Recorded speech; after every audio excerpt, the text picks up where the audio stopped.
What's up, guys? John with Gaming Through the Decades here, and we are back with another video.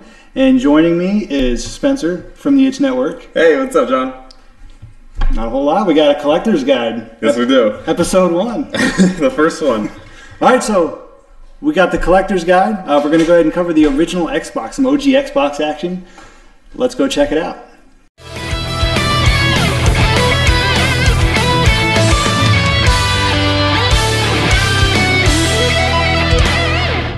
All right, so original Xbox, man, November 2001, I think this thing came out. Yep. And I didn't own one, so let me know about your experience with experiencing the original Xbox for the first time. All right, well, some doucher came into my gym when I was in middle school.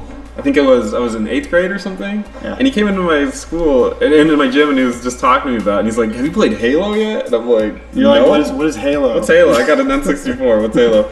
And he's like, "It's the coolest game I've ever played, and I love it. And he's just raving about it. I'm like, I have no idea what that is. And then it turns I played it at an EB Games. For those who don't know what that is, that got, I think, absorbed by GameStop. Yeah, I remember EB Games back in the day, yeah. And I went there and they had it there, and I was like, holding the controller. This is a beast. It was the little Duke. The Duke controller. And then you have they revolutionized how you play FPSs, so I had no idea how to control my character. I was just strafing the entire time. So that's my introduction to the Xbox. Yeah, I didn't really know much about the Xbox. I had the what did I have? The Dreamcast, and I went to GameCube because I killed the Dreamcast, and then I joined the military, and it was PS2 from there on out. Mm-hmm. And my first experience with the Xbox was, first of all, my God, that thing's ridiculous because it weighs 100 pounds. It's a monster. Yeah, and 2 is my nephew had one, and I just remember him. I think he was playing Splinter Cell at the time. Yeah, we don't have that in here. That game looks amazing. What the heck is inside of that thing? So yeah. Original Xbox came out in 2001. Now, some things about the console itself. If you are going to go ahead and start collecting for this, one thing I will say you do need to look out for. There are 3 different types of drives for the Xbox. You have 3 types of drives. So you have the Thompson drive, the Phillips drive, and a Samsung drive. And I'll go ahead and post a picture somewhere on here. Ooh.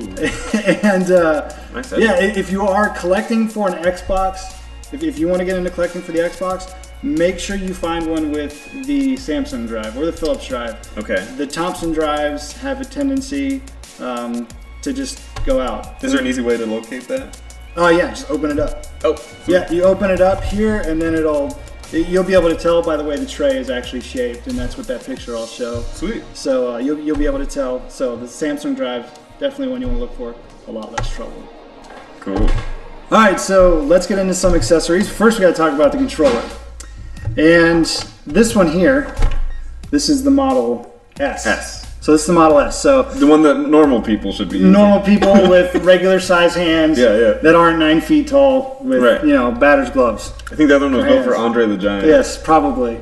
It looks a lot like the 360 controller. It feels a lot like the 360 controller. Mm-hmm. Just as durable. And the nice thing about these Xbox controllers, you got kids, and when I'm playing, every now and then they throw caution to the wind and just run across as I'm playing, and this just pops off. So if you have, like me, and you have kids, these are awesome for that. So again, if you're out there looking for controllers, say at a Goodwill or whatever, a lot of the times you'll see them and they'll just have this end there. They'll be missing this part. Oh. So be sure they have both parts here when you're looking for those. Absolutely. And one thing you will notice about that is it has the memory card slots. But what can you tell us about the Xbox and memory cards? Doesn't need them. Doesn't need them. This is the first console that had internal storage. Yes. And enough that you could actually save games on the console. You could also put in music. Right. So you could put in a bunch of, not all of it, but at the time it was a lot of music you could do. Memory changes so much with the generations. And with that hard drive, it was a very popular console to be modded. Oh yeah. Hard modded and soft modded. Yeah. So I mean, there's some crazy stories of people on the internet completely customizing these out and putting even like Linux systems in them and seen it all. Windows systems. So great for emulation. Yes, the soft mods. I mean, it doesn't take 5 seconds to go on Greg's List and type in an Xbox modded Xbox with every single retro game Super easy. there is. Yeah, I've played many an Xbox that was not playing Xbox games. Now, another thing about this is it played DVDs. But unlike the PS2, you needed a little dongle. Yeah. You play with your dongle. You stick it in the front there. What else are you gonna do with it? You needed the Xbox remote. Right. So if you are gonna play DVDs in it, keep that in mind. You do need that. All right, so that's about pretty much all the console features we could think of off the top of your head. Yeah. You know, look for the Samsung Drive. It does play DVDs. It is heavy, very durable system. All right, so we each picked out about 5 games, you know, we thought that you've got to have for the original Xbox. And these aren't crazy expensive games. That's the glory about collecting for the Xbox is, oh man, like the games, like even the high-end games, higher-end collector type games are crazy cheap compared to like say the Super Nintendo or even like the Sega. Even some PS2 games are up there, and Xbox doesn't even come close. So each picked 5 games, and these are some games that must have good games for the Xbox. So Absolutely. Spencer, I'll let you start, and I'll let you go with your first one. All right, these are all random. There's not in any specific order, so I'm just gonna blow them out. Crimson Skies. All right. High Road to Revenge. This is a really, really good arcade, airplane shooter. Yeah. Kind of set in the past, in like like an alternate reality kind of World War II-ish setting, and it's really, really entertaining. And I actually played this with a veteran, my dad's friend, and he didn't play any video games, but he decided he wanted to play this one for obvious reasons.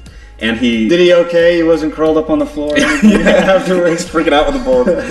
But he actually got into video games because of this game. Yeah, it is. And he set up a projector on his wall, and he's like, I love doing this, and he played it for like 8 hours straight. Nice. And so I came over and I was like, this is so cool. This was one of the first games I got when I started collecting for the Xbox, and immediately I was blown away. I was like, wow, this is a 6th gen game. I mean, this is crazy. This is incredible. It's a beautiful game. And I believe it had online. Yeah, best Xbox Live game. This was one of the first games that like let you play online with people. Right. This is the big online revolution. So yeah, important. Crimson Skies, and it's like a $3 game at retro stores. Oh, serious? And again, that's what I'm saying. These games are crazy cheap. And another one that's crazy cheap, and I couldn't believe it. This is the limited edition, and forgive me, I've only played a little bit of this. Jade Empire, and this is the limited edition game of the year for $8. But this is one of the, I would say, go-to RPGs. Yeah, absolutely. You know, when I first got the Xbox, I was like, I need an action RPG. You know, and I just put the word out there, and this is one of the first ones that came up, and BioWare makes no mistakes in the especially in the Xbox era. Absolutely not. Killing it. So have you played this game? Because I have not played through it. I've played a little, probably the first hour, but from what I saw, I really liked it. I haven't played that one. No. My friends love it, but I've played its father. And we'll get into that in just a little bit. All right. Okay, you want me to? Yeah, we're going this. Let's do it. We'll take turns. Not an action movie fan myself. Don't really care for them. But this game you can't help but love. It's the Chronicles of Riddick: Escape from Butcher Bay. First-person action adventure game where you start out in a prison. You're Vinny Diesel. Vincent. You're Vincent, and you have to escape from this prison. It's really gritty, it's really dark, and it's really violent.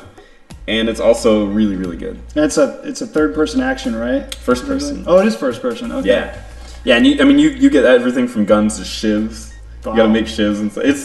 It's really advanced for its time. Yeah, and it's one of the few, I guess, movie to games. Usually we hear about games to movies being bad. Especially in this era. And movies to games are generally But yeah, that one is definitely an exception to the rule. Earns its mature rating, For sure. And we mentioned the first Halo. Yes. But this one's the better version, in my opinion. This was the one that really broke the seal of the Xbox. And Absolutely. Halo 2.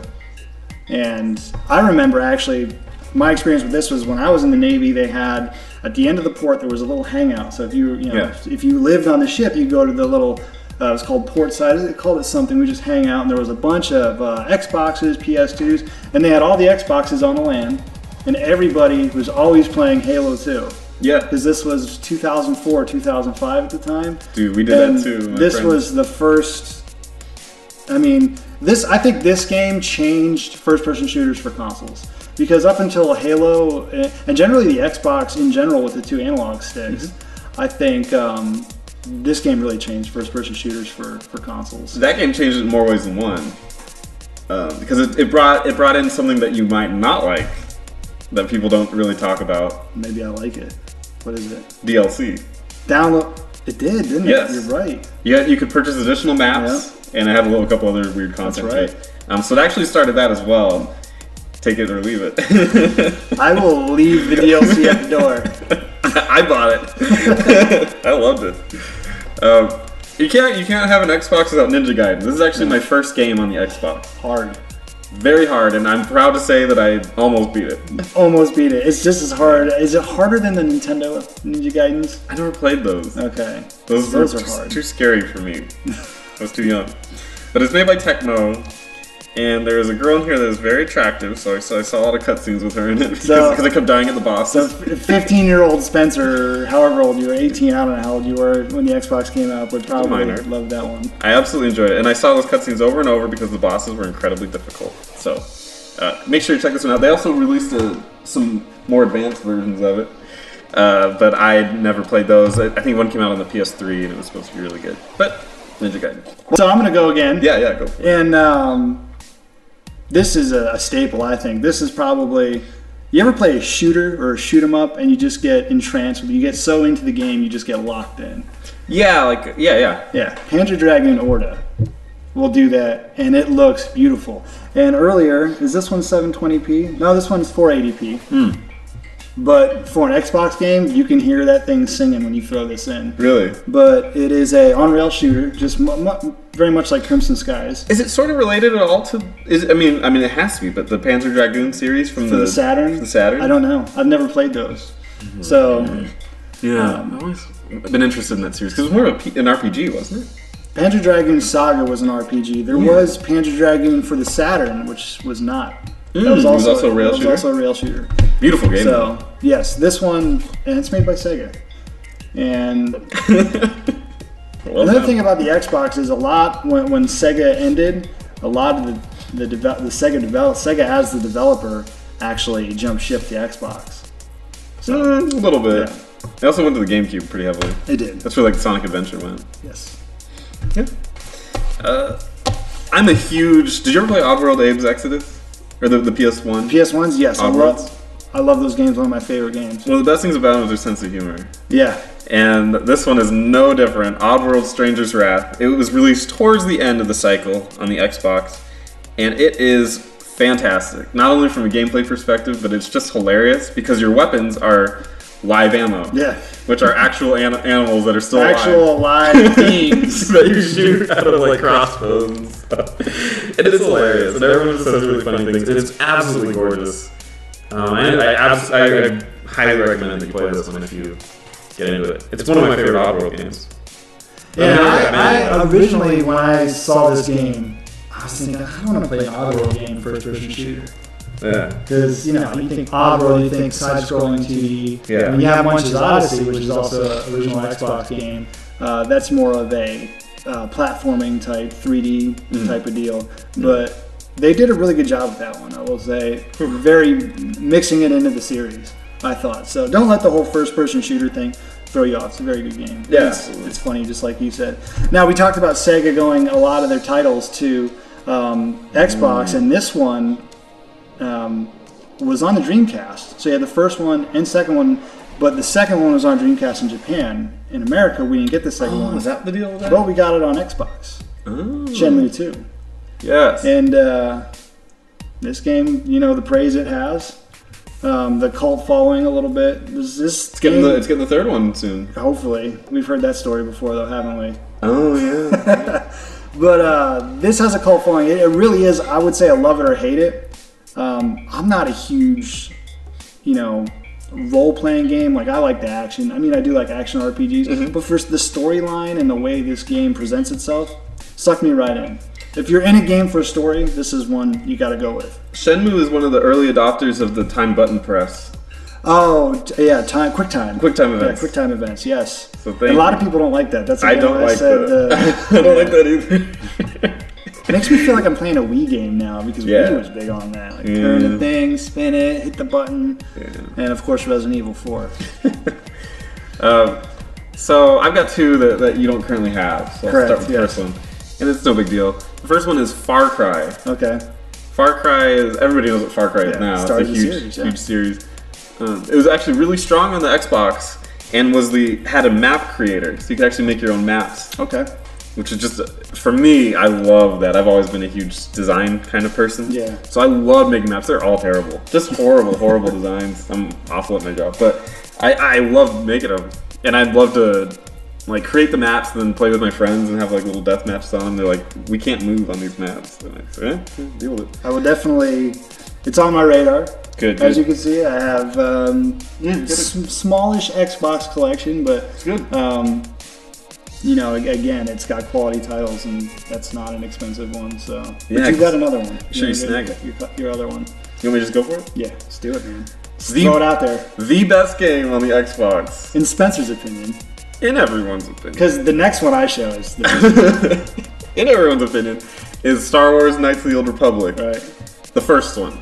The second one is also really good. It's a little bit buggy, but the first one is one of my favorite RPGs of all time.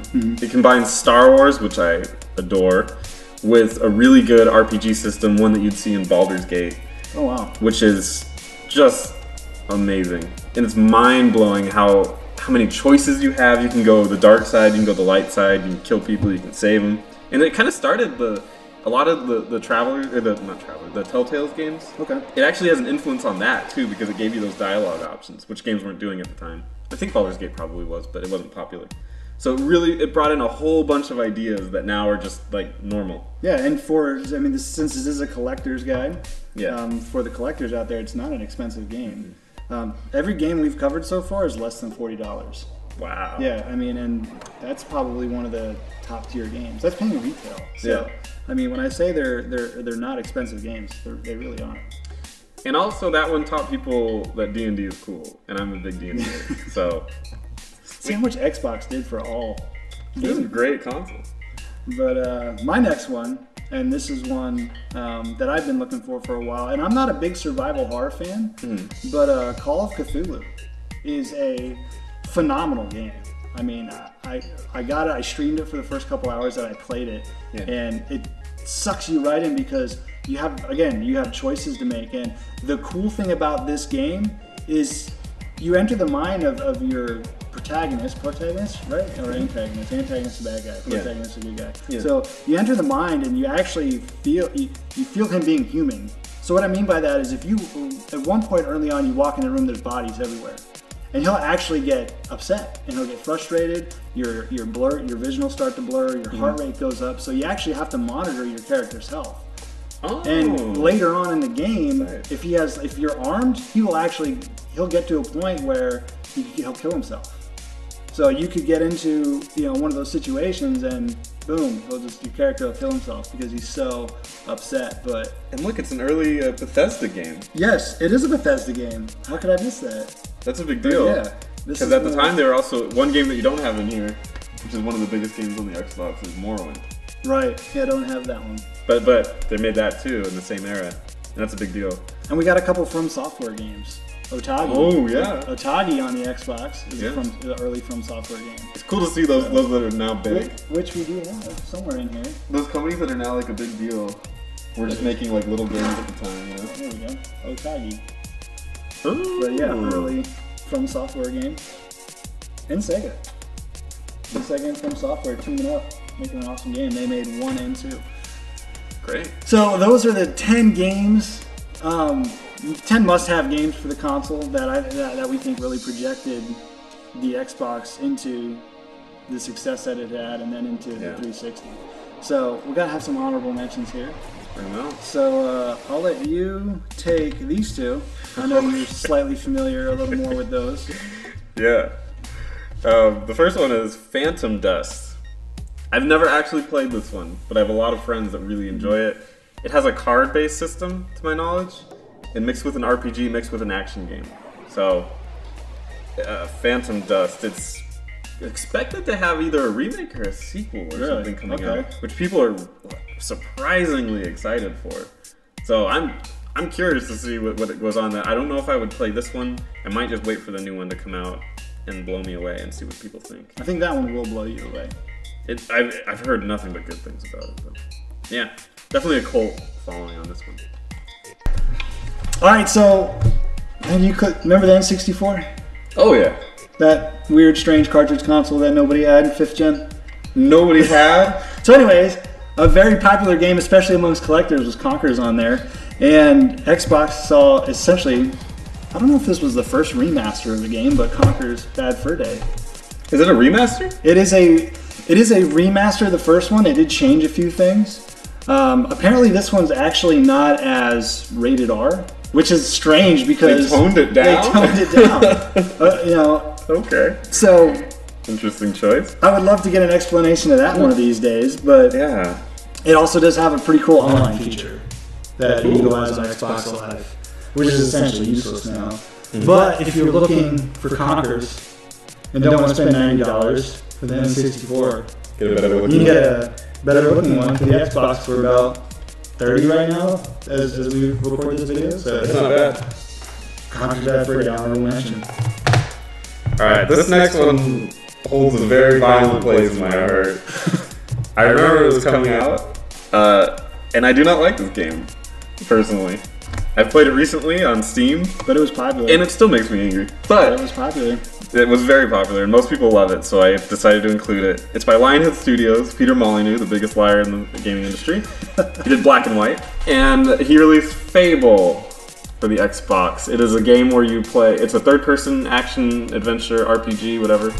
And you grow from being a kid into an adult, and your choices determine how dark or evil or good you are going to be. Okay. It made a lot of big promises. This game can be beaten in 6 to 8 hours. Really? For an RPG, it's that short? Yes. Wow. Is that why you have so much disdain for it? Other things too. But we can cover that in episode 2 of the Xbox Collector's Guide. You like it, so play it. Well, it's one of those games where, I mean, the Xbox didn't have a lot of RPGs. Yeah. So it was more Western focused. Yeah, if you were an RPG fan, I mean, I know I have a few friends that are collectors and they're RPG players. They don't want to touch the Xbox because you know what? They don't really have them. If you feel like you want to play this, stop yourself and play Moorland. There you go. You're welcome. Which we don't have. That would that be in our top 10 if we had it? I'm surprised we didn't have that in our top 10. Yeah, I think so. But, upon revisiting it, yeah. Maybe episode 2. Yeah. Yeah. Along the line. So the last honorable mention, I would say, is a very strange game. Is Stubbs the Zombie. You can't not pick So it's like Dead Rising. It feels like Dead Rising, but instead of playing as the guy killing zombies, you play as the zombie and terrorize the entire town. It takes place in I believe it's the 50s or 60s. I want to say 50s, but it's a strange game, but it's a good game. Yes. And you start off as this guy. There's this. I can't remember. You can turn other people into zombies. So whenever you bite somebody, you can create a zombie army and send them after to terrorize. How many characters on screen at a time? Seems like that would be a good litmus test for the Xbox. Yeah, quite a bit actually. That's and cool. I didn't have any slowdowns. And interesting enough, it uses the Halo engine. Because it markets it on the cover. Yeah, it does say built with the Halo engine. And there is parts in this game where you actually go into a vehicle and you feel like you're playing a Halo game. Like in a Warthog or something? It's the exact same mechanics. That's fantastic. So, yeah, I would say give it a shot. It's definitely, it's an interesting game. For sure. Can't go wrong with Stubbs. All right, my mom always said. Yeah. So that pretty much does it for the episode 1 Collector's Guide. Yeah. The original Xbox. And again, like I said, it is a durable system. It got really overshadowed by a lot of the other systems, but PS2 was kind of king of that era. Absolutely. But then it won the next era, 360. Yeah. For sure. It really, like I said, it really it got the 360s. It gave it a running start. Is essentially what it did. What the Xbox really mastered was figuring out the online thing. Yeah, the Xbox because that's Live. where Microsoft knew that's where it was going. So they're like, let's build the Xbox Live, and then once the 360 comes out, it's just gonna be a beast. And PlayStation at Sony at the time, I remember they said they didn't even really. Yeah, they didn't care. Online was gonna be a thing. I think they made you pay. Well, they made pay for it. PSN was free. Oh, you're right. PSN was the free one, but the PlayStation 2's online system was just terrible. Anyway, that's for another. Plug it in and. It had like weird archaic LAN room, but yeah. I remember playing. I think Rogue Agent. I think. was like my first, and SOCOM. SOCOM was the big one. But yeah, that pretty much does it. And I hope you enjoyed the first episode of our collector's buying guide, or collector's guide for the original Xbox. It's a cheap console to collect for. They're easy to find, good any Goodwill. You're gonna find these for $10 to $20. And the games are everywhere. I mean, my retro game store can't get rid of these games fast enough, so they're incredibly cheap. But yeah. Sweet. Spencer, thanks for coming on and joining me. Anytime. And dropping your OG Xbox knowledge on the subscribers. All right, guys. Thanks for stopping by, and we'll see you on the next video. Yeah.